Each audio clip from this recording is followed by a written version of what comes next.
Hello friends, this video on chemical bonding part 35 is brought to you by examfear.com. No more fear from exam. Before watching the video, please make sure that you have watched part 1 to part 34. So we have this x-axis, the internuclear axis, which is the form will not form a sigma bond. Let's see this. So if you talk about 1s, it will always be a sigma. S and P is always sigma. Now since x is my internuclear axis, this is my px. So px forms sigma bond. So this is my py and py. So if you see this py forms a pi bond. So this forms a pi bond. And s always forms sigma bonds. So this is all sigma, this is pi. So the question is, which is not sigma? The third one is not sigma. Why? Because you can see that if x is my internuclear axis, py forms a pi bond. Also pz also, because x is my nuclear axis, pz also forms a pi bond.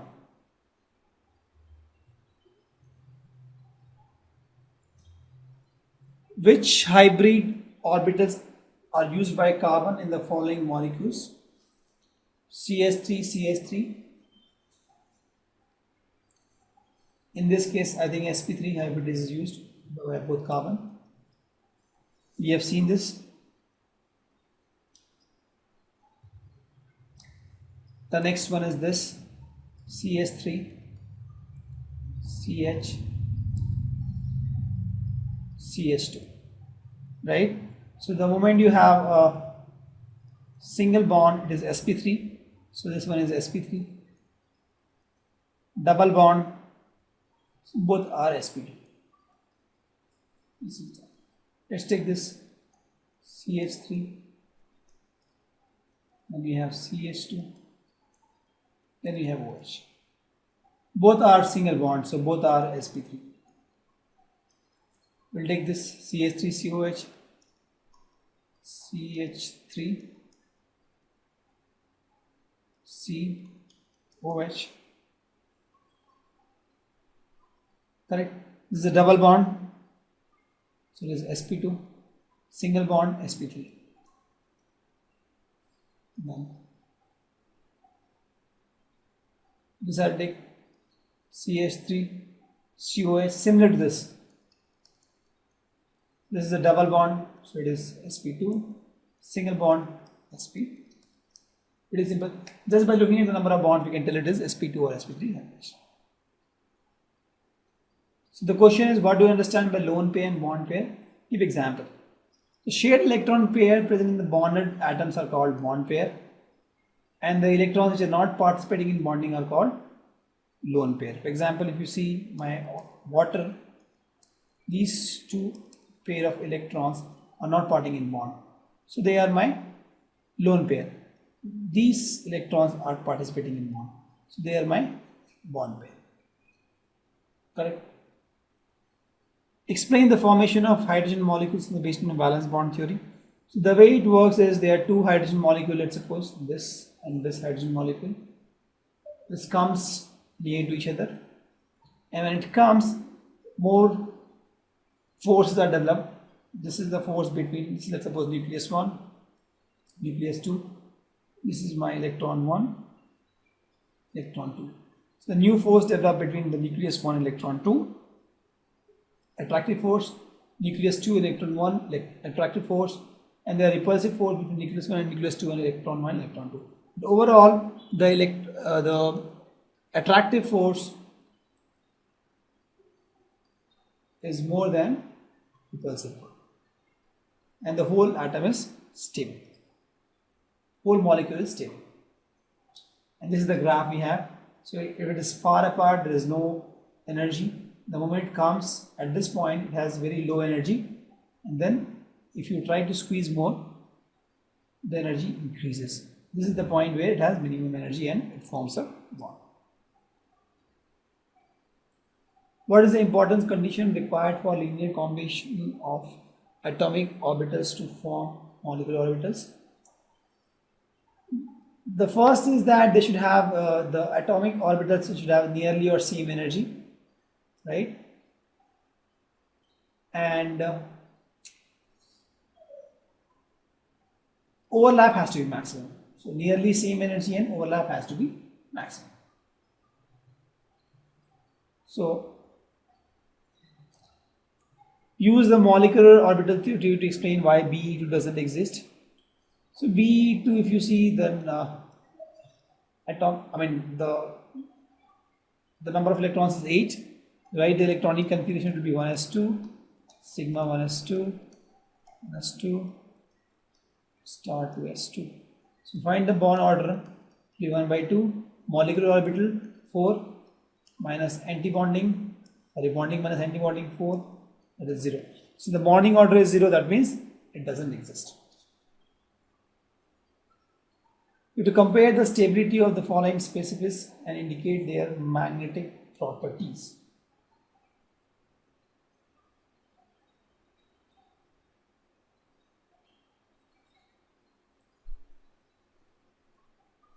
So this is a little long question. O2 will have 16 electrons, O2 plus 15, O2 minus 17, and O2 minus 2, 18 electrons. Right? So if you want to write the electronic configuration for O2, it will be like this. 16 it has. So we'll start with sigma 1s, sigma 1s star, and this. So it will be sigma 1s 2 electron, sigma star 1s 2 electron, 4 is done, sigma 2s 2 electron, 2s star is 2 electron, 8 is done, 8 more to go. So then we'll have 2p, sigma 2p2, then we have pi 2p, it can have 4 actually, 2px will have 2 and pi 2py will have 2. So we have till now 2, 4, 6, 8, 10, 14. So we'll have next, then we have pi 2p, pi 2px will have 1 and pi 2p y will have 1, right? Because they are two x and y in the same level, so 1 only filled up.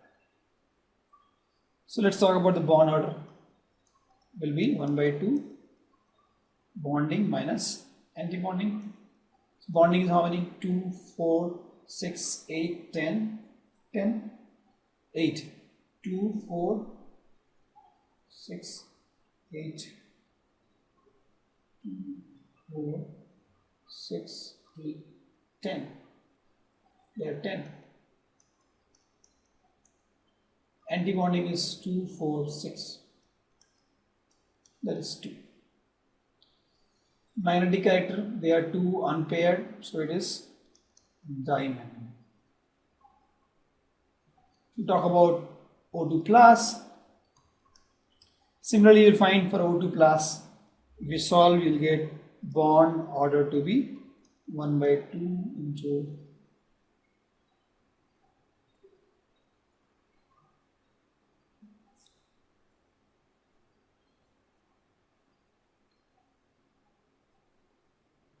10 minus 5. That is 2.5. Similarly, O2 minus, if you find, you'll find bond order to be 1.5, and O2 minus you'll find bond order to be 1. So with this bond order we can find the stability. So this guy is more stable, O2 plus maximum, 2.5 bond order, and then we'll have O2, then we'll have O2 minus, and then we'll have O2 minus 2. This you can solve. Just have to find the bond order for all these. We'll get the answer. What is the significance of plus and minus sign in representing the molecular orbitals? So plus is a positive wave function. As I told, the orbital is nothing but a wave function. Negative is nothing but a negative wave function. That's all.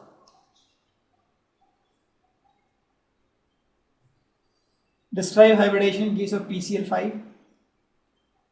So let's do this PCl5. So PCl phosphorus will have Ne3s2 3p3. So we have drawn this. Since the d orbitals are also involved in this, so we have drawn this d orbital line. This is my phosphorus, it looks like. So 3s2 and 3p, 3 electrons there. So 1s moves from here to here 3d, it forms sp3 hybridization. Similarly, if you see this phosphorus, it goes for sp3 hybridization. So we have 5 different orbitals, same energy, right? And each will get one chlorine attached here. This is my phosphorus. Okay. Now the question is, why are axial bonds longer as compared to equatorial bond? So if you see the axial bonds, these are my axial bonds actually, right? They suffer more repulsion and thus they are longer. See this? These suffer more repulsion, so they are longer. These are my equatorial. These three are my equatorial bonds.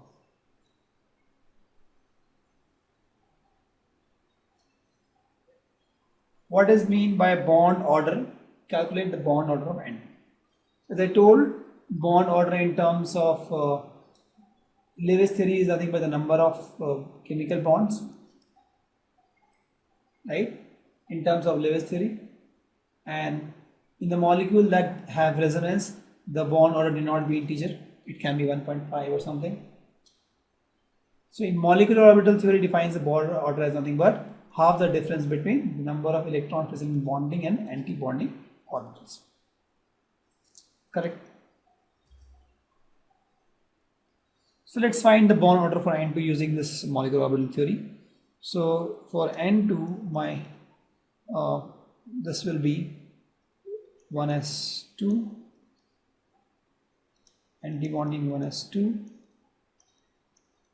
2s2, anti-bonding 2s2, 2px, pi 2py, and sigma 2pz. So bond order will be 1 by 2, bonding minus anti-bonding, bonding is 2, 4, 6, 8, 10. 10 minus anti-bonding is 4, light cross. This becomes 3. So bond order for N2 is 3. So we see N2 has triple bond. That's the answer. Correct. Thank you. Visit examfear.com to watch free educational videos, try free online tests, get the best quality study materials, study from the best tutors and mentors, and much more. Thanks once again.